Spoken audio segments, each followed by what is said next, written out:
Olá, a paz do Senhor Jesus, como vocês estão? O meu desejo e a minha oração é para que vocês estejam desfrutando neste exato momento da paz que excede todo o entendimento, que está disponível para nós em Cristo Jesus. Nós estamos diante desses dias, a qual nós temos falado que são dias maus, buscando em Deus uma palavra de fé, uma palavra de esperança, uma palavra de ânimo. Hoje, por graça e misericórdia, contando com a atuação do Espírito Santo, eu quero lhes propor uma questão. O que temos visto e ouvido, não apenas nesses dias, mas em todos esses dias, ou diria nesses anos que antecederam os dias que são presentes. No livro de Atos, no capítulo 3, o apóstolo Pedro mais o apóstolo João iam em direção à casa, ao templo, na hora da oração. Neste tempo que eles estavam subindo, conforme nos relata em Atos capítulo 3, eles se depararam e foram surpreendidos com um mendigo, um coxo desde a infância, que estava ali e olhou para eles pedindo algo. Pedro, com ousadia, olhou para os olhos desse homem e disse: olha para nós, que eu quero te falar algo. A Bíblia relata que este homem olhou na esperança de receber algum tipo de ajuda deles. Mas Pedro disse: eu não tenho prata e não tenho ouro, mas o que eu tenho eu te dou. Em nome de Jesus Cristo, levanta-te e anda. E a Bíblia relata também que este homem levantou, saltitando, maravilhado com este feito, maravilhado com este milagre, maravilhado com este sinal. E muitos daqueles que o conheciam também entraram em grande alvoroço. Houve uma grande alegria, houve um grande movimento, mas de uma maneira que tem sido diferente nos nossos dias. O apóstolo Pedro pega e repreende aquele povo. Fala: vocês estão maravilhados pelos sinais que viram, pela cura. Vocês estão maravilhados por aquilo que Deus fez na vida deste homem, mas não estão maravilhados com o Cristo a qual vocês crucificaram. E o cenário não é muito diferente nesses dias. Muitos nos últimos anos da igreja estão se maravilhando com prata, com ouro, estão se maravilhando com sinais, com cura, mas não estão se rendendo ou contemplando a obra de Jesus Cristo na cruz do Calvário.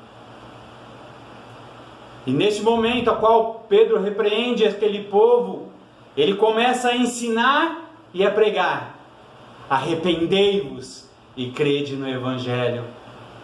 Arrependei-vos e crede no Evangelho, para que vejais maravilhas, para que desfrutais de maravilhas, tanto neste tempo presente, quanto as maravilhas que estão por vir. Isso se dá, este cenário, no capítulo 3 do livro de Atos. Já no início do capítulo 4, começa a narrativa que os principais da sinagoga, Anás, Caifás e tantos outros, foram buscar a Pedro. E por conta disso, por conta deste sinal, por conta da maravilha dos ensinos dele, eles foram presos e foram levados diante do sinédrio. Mas ainda o texto continua dizendo que muitos se converteram, não por conta do sinal, não por conta do milagre, mas por conta da palavra, por conta do evangelho que foi anunciado. A Bíblia fala de milhares que se converteram. E no livro de Atos começa, no capítulo 4, com a prisão. Eles são levados ao sinédrio, são interrogados por Anás e Caifás. Isso já denuncia um sistema corrupto, Porque a Bíblia fala de um sumo sacerdote, e neste tempo tinham dois, por conta de barganhas e por conta de conjecturas políticas. Ali já se revela a corrupção no meio religioso. Aqueles homens começam a questionar a Pedro e a João, dizendo que eles deveriam parar de ensinar e de anunciar a Jesus Cristo. Pedro, com muita ousadia, cheio do Espírito Santo, diz: julguem vocês mesmos, se mais importa a nós obedecer aos homens ou a Deus. E ali ele diz uma maravilhosa frase, com ousadia e com intrepidez: não cabe a nós deixar de falar daquilo que temos visto e daquilo que temos ouvido. Aqueles homens ficaram espantados, maravilhados, por tamanha sabedoria, por tamanho conhecimento, por tamanha ousadia, porque eles sabiam que aqueles eram indoutos, eram pescadores. E ali, no decorrer dessa narrativa, eles vão embora e nos deixam uma tremenda lição. O grande problema neste tempo não é o indouto falar. O grande problema nesse tempo não é o nécio, o inexperiente falar. Talvez que nós estamos sendo denunciados nesses dias é por conta de que muitos estão falando, mas estão falando sem ver e sem ouvir o Cristo. Por isso que há tanta confusão, por isso que há tanta divisão, por isso que há um inchaço, mas não há um desenvolvimento de uma nova natureza. Por isso que muitos estão sendo abalados nesses dias. Por isso que muitos estão desesperançosos, porque se converteram aos milagres, se converteram aos sinais, se converteram às maravilhas, mas não se converteram ao Cristo ressurreto. É um tempo, sim, meu irmão, de arrependimento. É um tempo, sim, de examinarmos a nós mesmos, para experimentarmos as maravilhas que em Cristo nos é proposta. É tempo de voltarmos os nossos olhares ao Senhor e à sua palavra. É tempo de anunciar uma mensagem consistente, uma mensagem sólida. É tempo de anunciar, de apregoar boa nova de salvação. É tempo de dizer: arrependei-vos, porque é chegado a vós o reino dos céus. Porque aí sim se dará muitas conversões. Aí sim se dará muitos milagres e sinais. Porém, haverá desenvolvimento de uma nova natureza. Talvez por conta disso haja tantas falsas conversões, porque um falso evangelho tem sido anunciado, ou um evangelho diluído tem sido anunciado. Diante desse cenário caótico, nós temos a oportunidade de colocar o nosso rosto no pó, de clamar, de nos arrependermos, de intercedermos, de nos posicionarmos com a mesma ousadia de Pedro e dizer: não temos prata, não temos ouro, mas o que temos eu te dou, o que temos nós te damos, levanta-te e anda. E dentro desse mesmo contexto aponta para o cenário da igreja naquela época. Na continuação de Atos capítulo 4 fala que naquele tempo ninguém tinha necessidade de nada. Não havia necessidade no meio deles. E o Senhor promovia o crescimento, e o Senhor promovia o desenvolvimento. Eu quero deixar isso como introdução, para que nós possamos entrar e encontrar um lugar no Senhor e refletir o que temos ouvido, o que temos visto. São tantas vozes falando nesses dias, são tantos indoutos, são tantos nécios falando, mas falando sem ouvir e sem ver ao Senhor, sem ter coito, sem ter intimidade com Ele. São tantas vozes neste cenário que nós temos ouvido e não paramos para ouvir a voz do nosso Senhor, e não paramos para ouvir a voz do nosso Salvador, do nosso Criador, que diz: tenham bom ânimo, eu venci o mundo. Os noticiários estão anunciando tragédia através de tragédia. Os noticiários estão nos levando num lugar de depressão.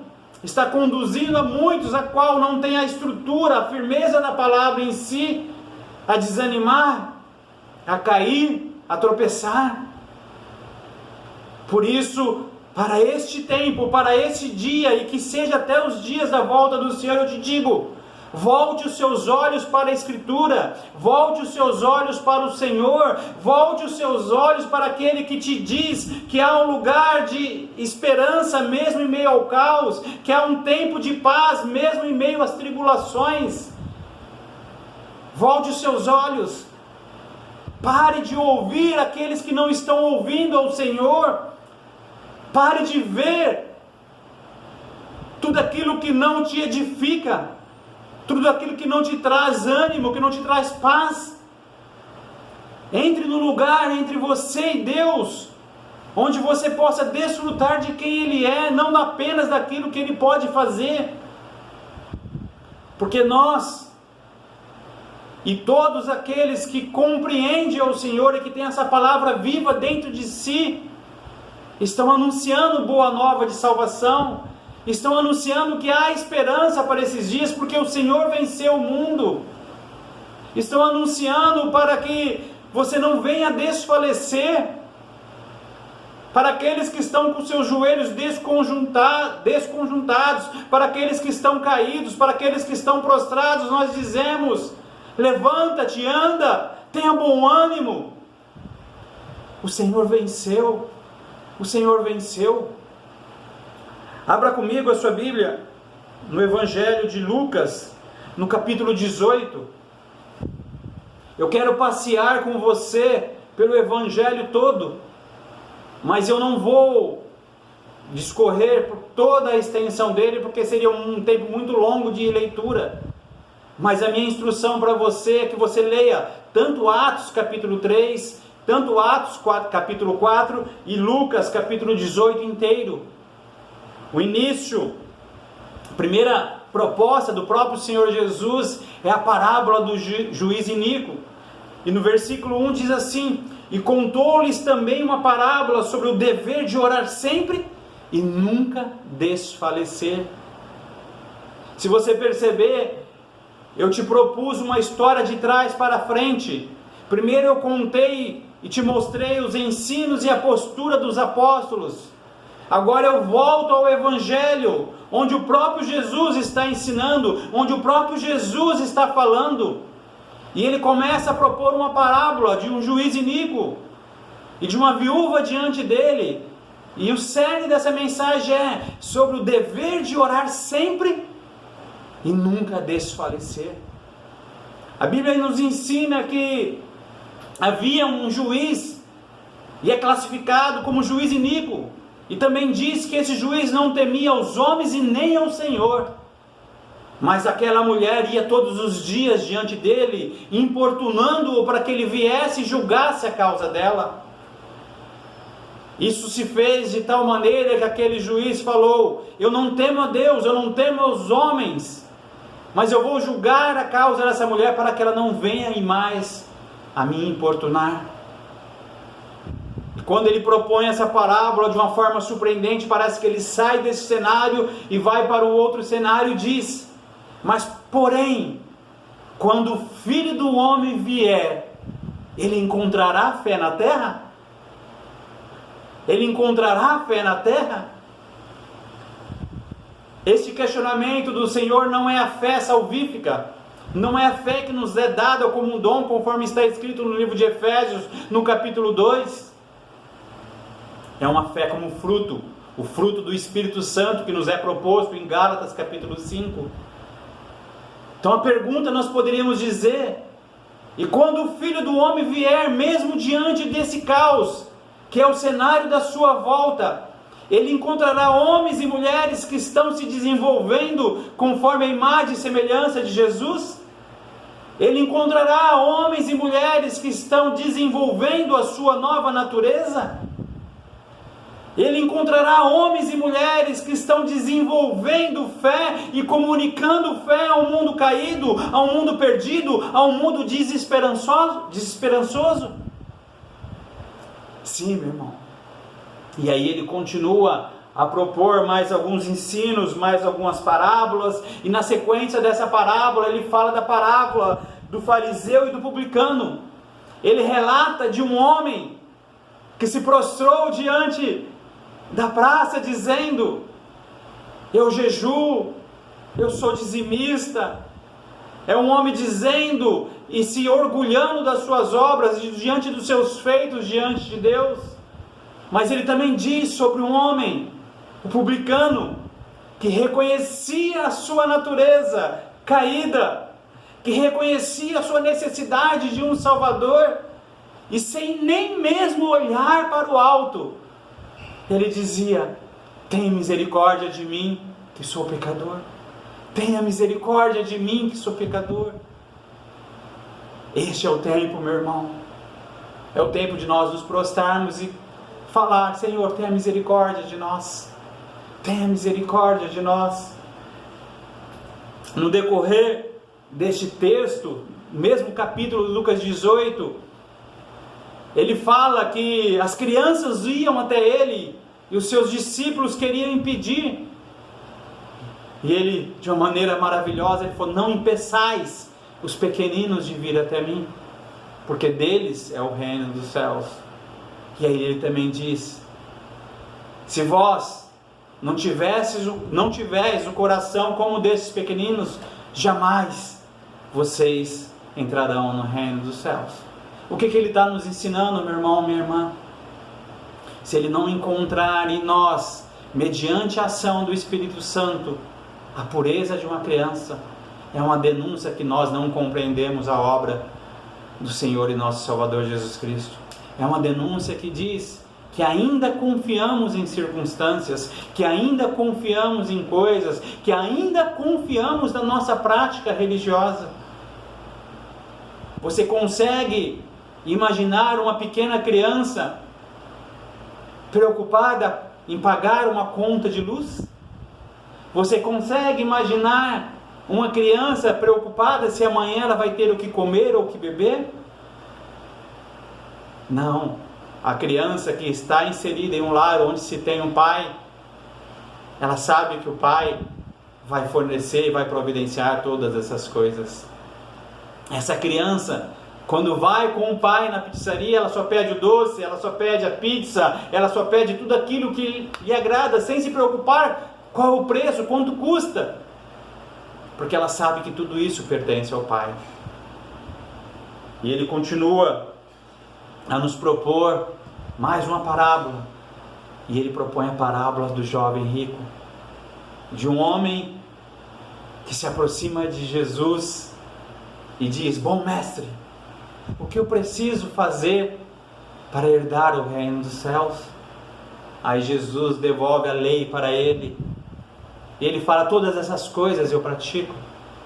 Mas Jesus, que o amou, a Bíblia relata, mas conheceu também o seu coração, diz: então pega tudo que você tem, dá aos pobres e siga-me. E a Bíblia diz que esse homem se entristeceu, virou as costas e foi embora. E ali o Senhor fala que é mais fácil um camelo passar pelo vão de uma agulha do que um rico entrar no reino dos céus. E a questão que está em jogo aqui não é o que você tem, não é o quanto você tem, é onde está o seu coração. Porque a palavra diz que onde estiver o nosso coração, ali estará também o nosso tesouro. Onde estiver o nosso coração, ali estará também o nosso tesouro. Onde está o seu coração, meu irmão? Seu coração está nas circunstâncias? O seu coração está na segurança dos seus tesouros? O seu coração está na segurança do seu emprego? O seu coração está firmado no quê? Se ele estiver firmado em qualquer outra coisa, que não for no nosso Senhor e nosso Salvador, você vai ser abalado esses dias. Você vai ser abalado esses dias. Mas ainda há esperança para você. Mas ainda há esperança para mim. Porque a palavra diz que as misericórdias do Senhor se renovam sobre nós todas as manhãs. E essa é a causa de nós não sermos consumidos. Eu quis propor tanto o texto do livro de Atos, no capítulo 3 e o capítulo 4, mais o texto de Lucas, no capítulo 18, para nós refletirmos sobre os nossos últimos anos diante de Deus, para nós refletirmos como que tem sido o nosso caminhar diante de Deus, como que tem sido as nossas ações, o nosso viver diário como congregação local, na comunhão dos santos, para que Ele venha e sare a nós, para que Ele venha e sare essa nação. É um tempo em que muitos estão assustados, mas também muitas vozes estão surgindo. E se nós não formos como os bereanos nesse tempo, essas vozes correm o risco de promover a nós confusão e não direção. O próprio Jesus diz sobre as suas ovelhas: as minhas ovelhas ouvem a minha voz, eu as conheço e elas me conhecem. Meu irmão, examine as vozes que você tem ouvido, examine, compare como os bereanos, vá à Escritura, leia, medite, desfrute daquilo que está nos proposto. O apóstolo Pedro, na sua primeira carta, ele diz para nós estarmos prontos a dar a quem nos pedir qual é a razão da sua esperança. E o cenário naquele tempo não era diferente. Era um cenário de perseguição, era um cenário de apostasia já, era um cenário que os cristãos sinceros haviam sido experimentados e tinha sido a sua fé experimentada, e Pedro, visando fortalecer a fé daqueles irmãos, ele diz: estejam prontos a dar a quem vos pedir a razão da sua esperança. Mas ele também diz: santificai a Cristo em vosso coração. Santificai a Cristo em vosso coração. E parece um contraponto daquilo que o Senhor fez em nós, porque Ele nos santificou. Agora nós somos chamados a santificar a Ele em nosso coração. Ele nos separou para Ele. Agora Ele nos chama para separar a Ele para nós. E quem tem separado a Ele, tem comunicado a qualquer um que te pedir nesses dias qual é a razão da sua esperança. Porque em meio a esse caos, porque em meio a essa dificuldade, porque em meio a tantos maus rumores, há um sorriso no seu rosto. Por que você não está desesperado? Por que você não está prostrado diante da circunstância ou diante dessa situação? Aí você, com um sorriso nos lábios, com o peito ereto, firmado nos decretos do Senhor, vai poder dizer: porque o meu Senhor me garantiu que Ele estaria comigo todos os dias até a consumação dos séculos. Porque o meu Senhor me garantiu que Ele é o meu pastor e de nada eu sentirei falta. Porque o meu Senhor me ensinou a andar e desfrutar da comunhão dos santos. Por isso que no início da igreja em Atos não havia nenhum tipo de necessidade. E conforme eu já te provoquei, é um tempo de nós examinarmos se o Pai é nosso, se o pão é nosso. E se o Pai é nosso, o pão é nosso, não pode, meu irmão, ter necessidade. Não pode, meu irmão, ter necessidade ao nosso lado. É um tempo de nós voltarmos com todas as nossas forças e clamar por perdão, para que nós possamos desfrutar numa mensagem viva e eficaz, que nos transforma, que nos impulsiona, que nos comissiona a anunciar uma boa nova de salvação, a anunciar a quem nos pedir a razão na nossa esperança, a comunicar fé, a comunicar paz, a comunicar esperança, a ter domínio próprio, a ter longanimidade. Tudo isso é a ação do Espírito Santo em nós. Tudo isso é a ação do Espírito Santo em nós. Mas a ação do Espírito Santo em nós se dá mediante a interação. Ele age, nós correspondemos e ele age mais. Ele age, nós damos uma resposta e ele continua a nos provocar a ir mais longe, a ir mais profundo. O cenário talvez seja muito parecido com aquele que é proposto no livro de Ezequiel.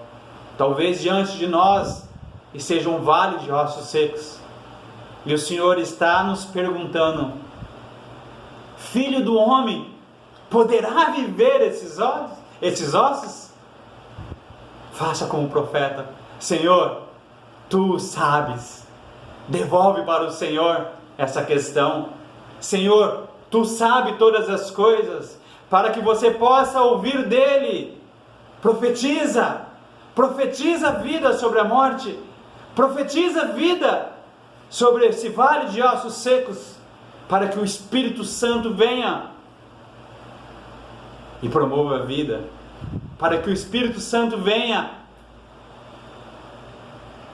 e nos conduza a um lugar de transformação e desenvolvimento, para que o Espírito Santo venha e convença a este mundo, e convença muitos do pecado, da justiça e do juízo. O pecado porque não conhecem ao Senhor.